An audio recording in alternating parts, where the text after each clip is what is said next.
Liig 11-14 märts 2026, kohal on Ott Tänak. Inimesed veel väga ei tea, aga sina käid ka ju võitlusporditrennis ja täitsa vist tai-boksi. Pigem niisama boksi ja natukene enda jaoks koordinatsiooni ja liigutamist, et eks ta on ikkagi suht meeste ala ja ma arvan, et Mina käin ka tai-boksi trennis. sa oled siis tugev naisterahvas. Aga miks sa läksid? Mis see esimene põhjus oli, miks minna võitlusporditrenni?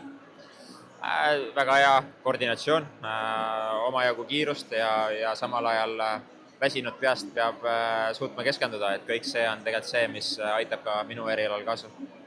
Sa oled ka mänginud golfi, ma tean, võitluspordis siis boksi, siis sa oled ka bowlingut lausa Kanal 2 õhtusaatega teinud. No seal küll saatejuhid tookord meelelahutuslikult võtsid sul selle võidu, aga kui sa peaksid panema nüüd boksi, golfi ja bowlingu kokku, siis kumma sa valiks?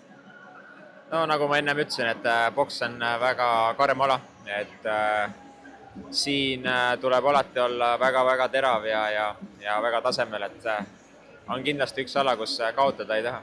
Kui tihti sa satud võitlusspordi sündmustele? Esimest korda. Sa oled kutsutud peakorraldaja poolt, Kevin Renno isiklikult kutsus. Mis ootustega sa siin täna oled? Me tahame kindlasti su emotsioone ka siis, kui õhtu on lõppenud ja finaalmatš, peamatš on läbi, aga millised ootused on täna? No täpselt, eks ma olen televisioonist omajagu näinud, aga päriselus ei ole võimalust olnud siiamaani ja täna selline võimalus siin suurel areenil, et loodame, et on äge. Me loodame, et sul tuleb väga hea õhtu. Ma küsin poja käest ka. Sa tulid ka boksivõistlusele, on see esimene kord? Jaa. Aga mis isa ütles?